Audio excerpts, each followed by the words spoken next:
So to avoid the hard inquiry, go ahead and go to myfico.com, go to view additional scores, and you can look at your mortgage scores there. Is that free? It's not a free service. So Credit Karma is free, but it's not a accurate. So you get an accurate score. Right. Tambra's real estate. She do. Yeah. Whoa. Tambra's real estate. Hey guys, thank you for joining Tam Knows Real Estate. So today we're going to be talking about credit scores, and not just your credit score, but your FICO score. And that is the score that the mortgage companies check to make sure that, you meet the requirements that they look for to give you a home loan. And so we are going to speak to Lawrence Martin. He is author of Who Gives A Fico, and he's also a mortgage lender. So he was able to give us some really good information, and I'm speaking in past tense because this was pre-recorded. He came to one of our workshops and gave some really great information. And so I thought it would be a great segment to share with the Tam Knows Real Estate community, just so you guys can understand how the FICO works. I feel like once you understand how it works, it'll help you to know how to apply whatever it is that you're doing to make sure you have a healthy FICO. And that's just with anything. So without further ado, let's welcome Lawrence Martin. Lawrence Martin, he is a licensed mortgage lender. He works for Nexa Mortgage, and he's based out of Florida, but however, he is also licensed here in Georgia. And what grabbed my attention when we first started communicating was that he wrote a book called Who Gives A Fico, and I just thought it was a cute name, and so it grabbed my attention. And that's what the name of the book is supposed to do. It's supposed to grab people's attention and get them interested. And he's established himself as an expert when it comes to building credit, building financial wealth. I mean, he's built his own wealth, and he can show us how to do it, for ourselves. And so, Lawrence, you can take it away now. I do have some questions that I'll ask, but you can go ahead and get started. Excellent. Thank you so much, Tammy. And, thank you guys for coming out this evening, basically to get the information you need to be a homeowner. And it's apropos that we talk about credit, because credit is a segue into financial wealth, especially when we talk about buying a home and getting a mortgage. As a matter of fact, if you go into a first-time homebuyers program, over 90% of the money that you're going to use is going to be from a loan, and that loan is going to be based on credit. So credit is so important. It's huge, especially in our community. If we can get our credit right and understand how credit actually works, then that would give us an opportunity to build wealth, starting with the first home. So just a little bit about me. Once again, Tammy, great introduction. I wrote the book, Who Gives A Fico, because I understood that credit is a really great leveraging tool for us to build wealth and buy homes. But there's been some misconceptions about credit that I wanted to clear up, and I, wrote the book on it. So basically, the biggest misconception is how credit scores work, okay? A lot of people understand that there are 3 credit bureaus, but there's an independent company that we use, that most lenders use to, populate the score. And that company is called FICO, okay? FICO is a separate entity from Equifax, Experian, and TransUnion, right? TransUnion, all those companies, the credit bureaus, they're just what we call data furnishers. They just collect the data from the borrowers and they put it in the hub, and they're just data furnishers. But FICO is responsible for populating the score once that data goes to the FICO algorithms, okay? So what a lot of people think is that their scores are low because of collections and derogatory items. Primarily, if your scores are below 640, is because you don't have enough credit on your credit report in the first place. So the first thing you want to do with credit is put enough credit on your credit report. Doesn't mean that you have to go into debt. That is another misconception. A lot of people say, oh, you got to get into debt to build credit. That's not true. You could actually use your own money, which is secure cards. You can use rent reporters. There are different ways to build credit and credibility. right? Because that's what it's all about. If you want to buy a home, of course, you need credibility. So what a lot of the lenders are looking for is how much credibility, how much history you have. No credit is worse than bad credit. So the first thing I tell all my clients, or I ask them, is how many credit cards do you have and how long have you been using them? How much history do you have on those credit cards? Okay, so that's important to me. Understanding, first of all, you need to build credit by adding credit to your credit report. If you don't have any credit, that will be the cause of you having low scores. Now, another issue and really a huge misconception is, like we're emphasizing on the FICO score, a lot of people will use Credit Karma or they use other companies to figure out what their score is. Well, there are different types of scores. There are auto scores, there are mortgage scores, there are credit card scores, there are bank scores. And FICO uses about 49 different scores all together, right?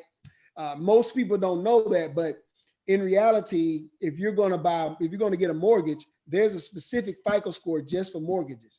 All right. So Credit Karma is not even in the equation. They don't even, the Vantage 3.0 score that Credit Karma uses is not even in the equation. It's just to give consumers an idea of what their credit score is.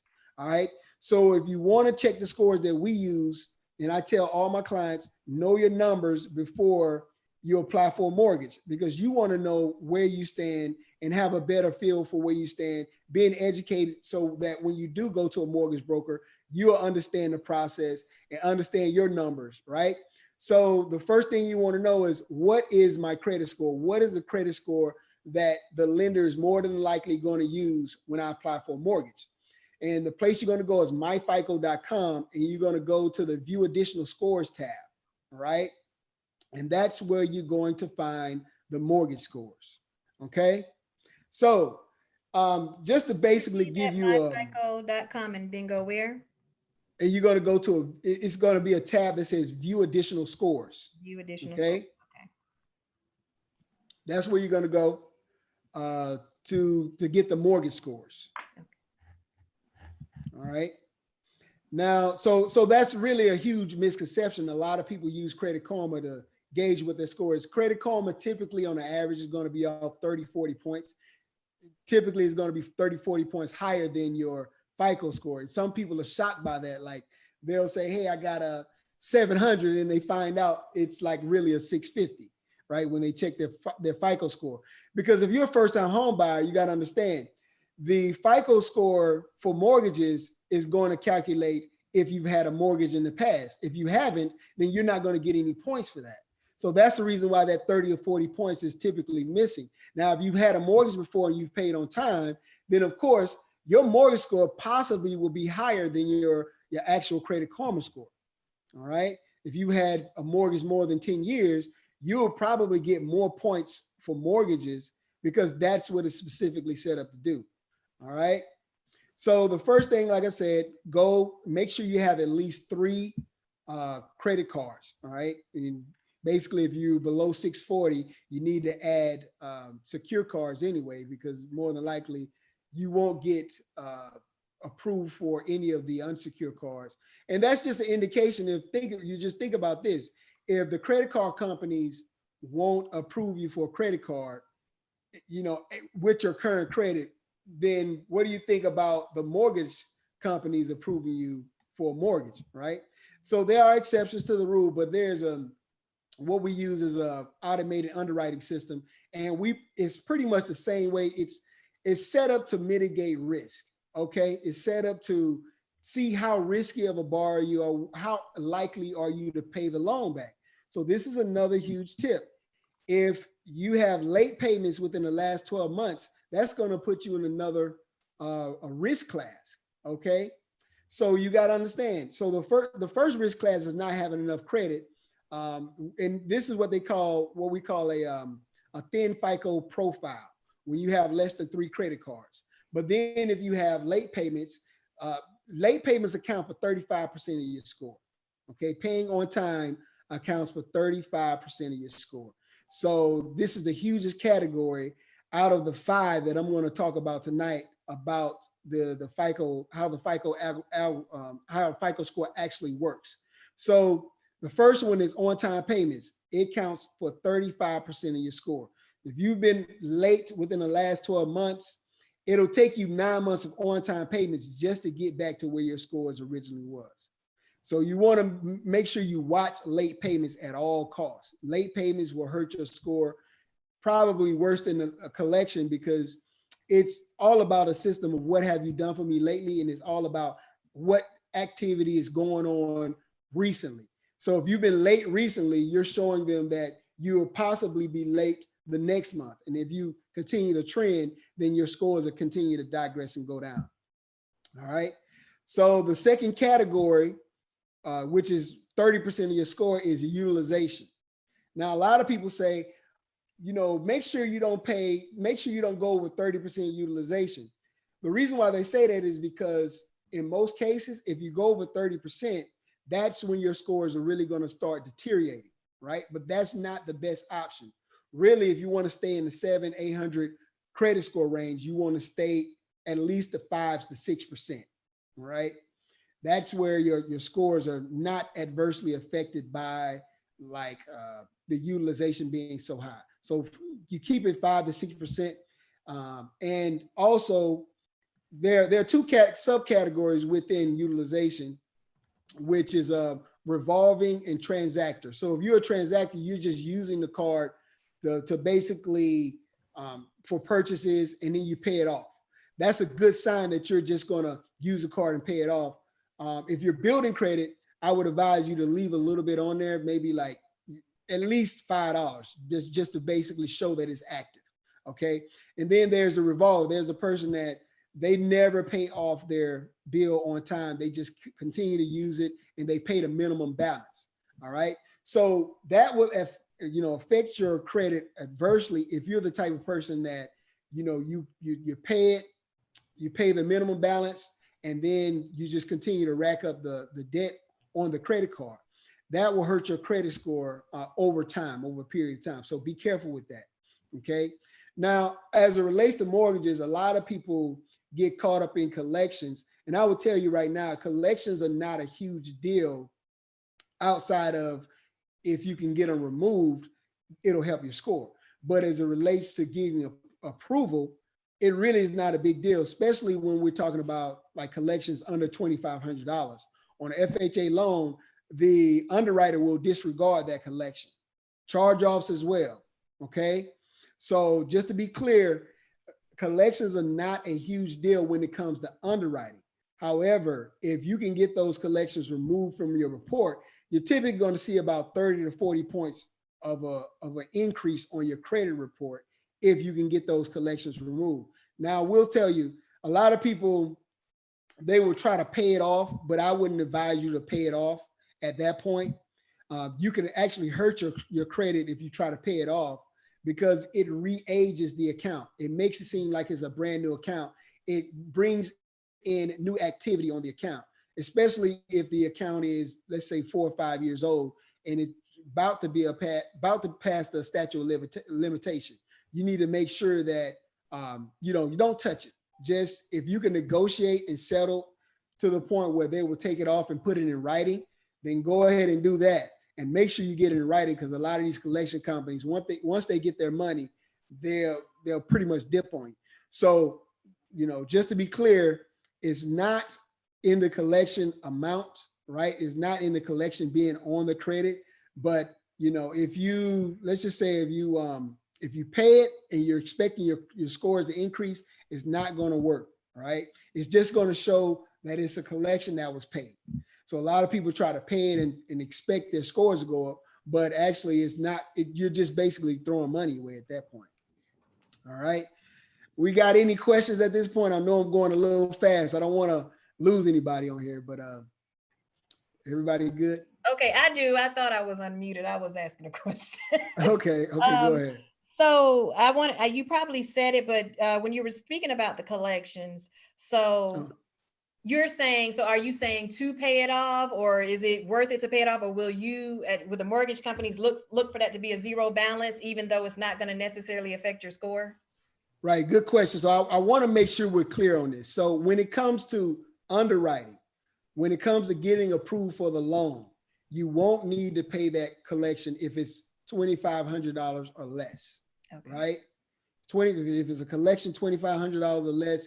Typically, I say if it's less than 2,000, don't worry about it, right? That's my rule of thumb to be safe. All right. So don't get caught up in that. Now, if you're in a situation where you got let's say a 620 credit score, and all your credit cards are paid down, and you need another 20 points to qualify for a down payment assistance, then I would try to dispute, not in the traditional credit repair way, but I would dispute more so like on the phone with a representative and negotiate a settlement and what we call in the credit repair industry a pay for deletion. So you can do a pay for deletion. Make sure you get it in writing, right? If you need those points, and it'll populate about another 30 to 40 points. And if you go on some sites like especially myfico.com, it'll show you how many points you'll get if that actual collection came off your report. So. Okay. All right. And so I did also wanted to reiterate regarding the transactional versus revolving. Yes. So you could just kind of clarify that a little bit more, because Yeah. sometimes I've been told, okay, have that revolving credit so that you can show on-time monthly payments. And Right. so the transactional, so which what would be the best option, you think? So really the best option is, if you're building credit, and I think everybody's building credit, you want to leave at least some type of balance, like $5 on there. You can leave $1 on it. At least it shows something, because it shows the account active. If you use it, pay it off, and it never shows like a balance or never reports a balance, it'll show the system that you're not necessarily using it right in a way that that builds it to show that it's active every month. Okay. So you want to make sure that you use it, make the on-time payment, but leave a little something on it. That's the best route to do it. Now, as it relates to being a revolver, mainly that basically addresses like someone who is just paying the minimum balance. So if they're paying the minimum balance and they're just using the card, they're just revolving the balance to the next month, but they're paying the minimum balance on that. And that will hurt your credit more than anything. So will it mostly hurt like DTI because the balance is because of the right. So and that is another, I think that's another side of credit, like why you want to make sure that your credit cards are low before you submit a loan. You want to make sure that your credit cards are low as possible, so that way your debt to income won't be affected on the back end. Because we have what we call a front end debt to income and a back end debt to income. And in most cases, if you want to improve your home affordability or your purchasing power, you want to make sure that your back end ratio is low as possible. Especially most people are going to have a car loan or something. The last thing you want is a few credit cards to kind of throw your debt to income off. Okay. Can you explain? I don't know if everyone knows when you say back end, front end, like what is that? Yes. So front end really addresses like what we call a housing ratio. So let's say if you make $5,000 a month and your housing payment is $2,000 a month, then a percentage of that is going to be your housing ratio, right? That's the only equation that we're using. We're basically dividing the housing expense by the income, right? And that'll give us that percentage. And we have to use that percentage as guidelines to make sure you stay under. Typically, I would say you want to stay under 35% on your housing ratio, meaning if you make $5,000 a month, you don't want to make a payment over $1,500, something of that nature, right? So you want to keep your housing ratio low. Now, your back end ratio really addresses your housing ratio in addition to if you have student loans, if you have a car loan, if you have credit cards, that will total all of your debts all together versus your income. So that's where we come up with that number. And that's why that number is typically high. And, that's where we get your purchasing power from. Being able to divide the income by all of your debts. That is your true debt to income ratio. Okay. Right. And so right now, because that percentage kind of fluctuates, correct? But right now is for FHA loan, it is what did you tell me? Did you tell me 53%? It's actually 56.99% really. And you know, it's funny how this works, because this is all about like I say, automating underwriting system. So we put it in the system, we put the debt to income in the system. If your credit scores are lower, it's going to lower your debt to income, your debt to income in the system, right? If your credit scores are higher, it will raise, you can go up to the max.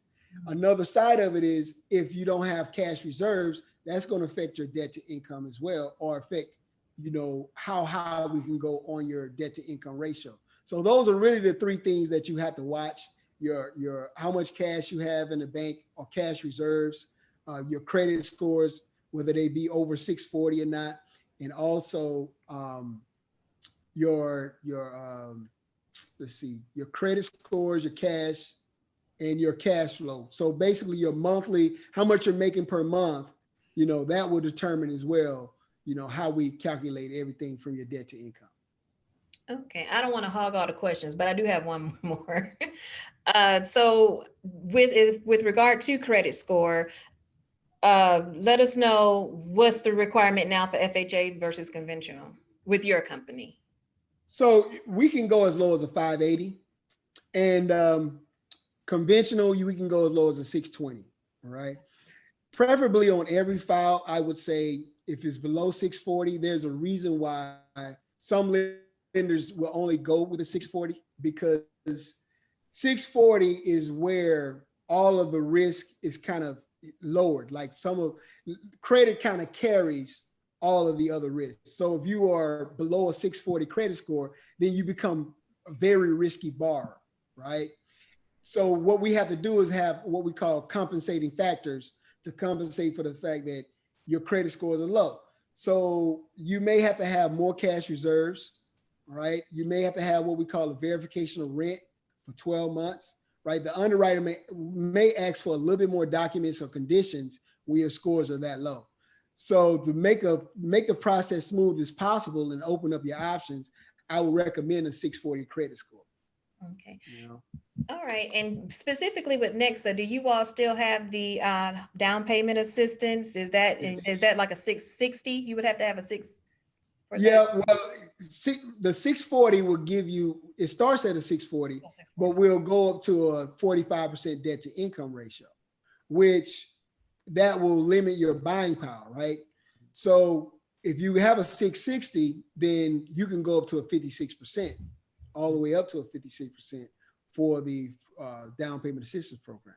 Okay. Right? So it's a really good program as far as like getting to the home. And there are a few other overlays that we ask for, like verification of rent, verification of employment. But other than that, you know, it's based on an FHA loan. Okay. All right. And so what do you suggest someone to have in the bank when they're about to start looking for a home? Because there are those incidental fees, like I mentioned, the inspection, you know, termite letter, FHA appraisal, and things like that. So what do you suggest?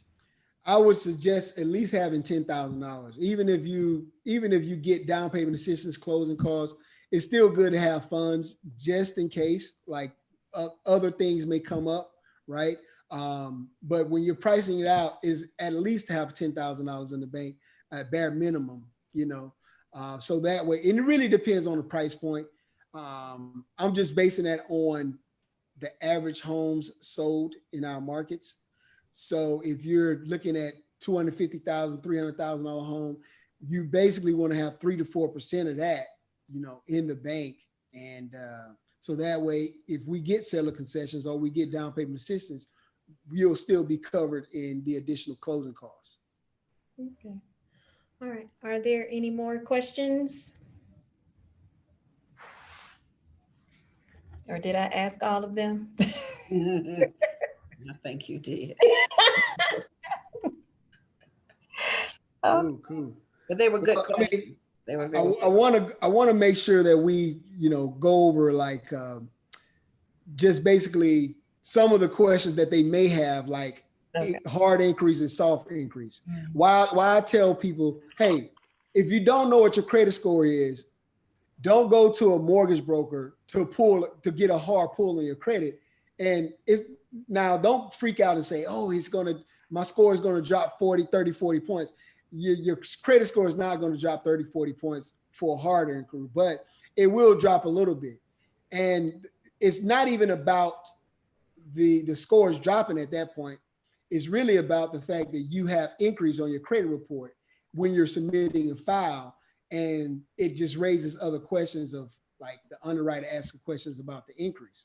So you want to keep your increase to a minimum for at least 6 months before you apply for a home loan, right? Just make sure, like, if you don't know what your credit scores are, go ahead and go to myfico.com, pull the credit, do a soft pull. It won't even hurt your credit at all, because you're not actually applying for a loan. You're just looking at your credit score. So to avoid the hard inquiry, go ahead and go to myfico.com, go to view additional scores, and you can look at your mortgage scores there.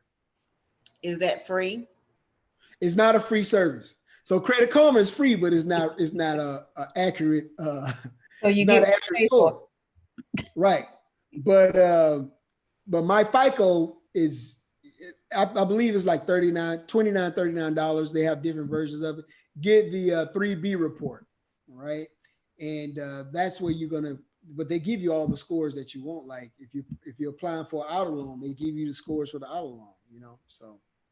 Mhm. Okay, I had a question. Now, when you're looking at Experian, go online and you do the little free credit check with Experian, and it always sends you a notice, okay, your score has dropped, your score has increased, your score has dropped. I mean, your score can drop and increase within the same day. So what's causing it to increase? What's causing it to decrease if you're not doing anything? If there's no activity going on, you're just paying your bills, what's causing it to just go up and down in days like that, make 10 points, 3 points, stuff like There's that? always activity going on with your credit. Huh?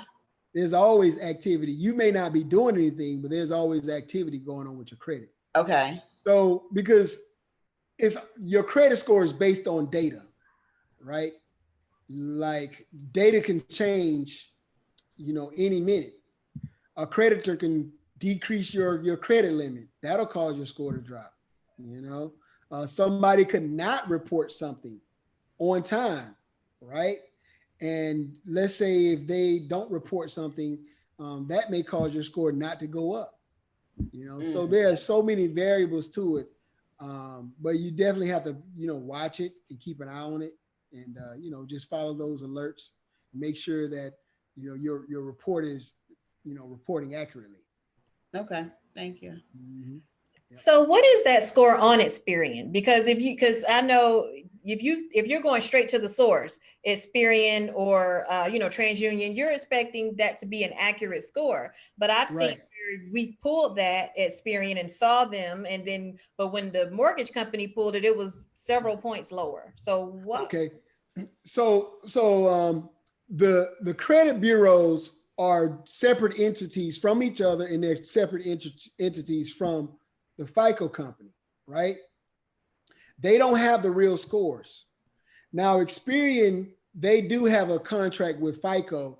They do give you the FICO 8 version, and they do give you their version of the mortgage score, which is accurate to the mortgage scores we use, but it's only one, right? And you have to go to view additional scores on Experian, but they're not going to give you all three because they don't have a contract with TransUnion and Equifax to give you all three, right? Okay. So the only place you can go to get all three is my FICO, but they're different. They're not necessarily the source. They're the source for the data, but they're not the source for how the scoring model, because the scoring model is, they have their own entity. As a matter of fact, FICO has their own, on the stock exchange. They have their own ticker on the stock exchange. So they're totally different holdings, totally different companies from each other.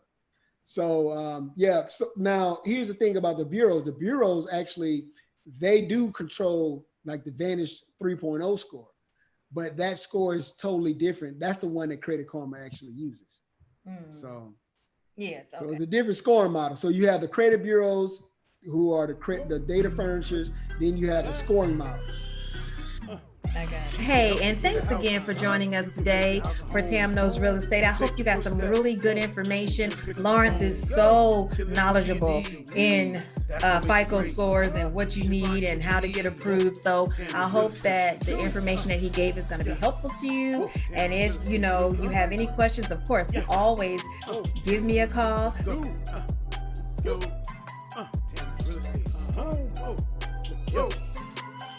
Get your keys. Get your keys. Whoa.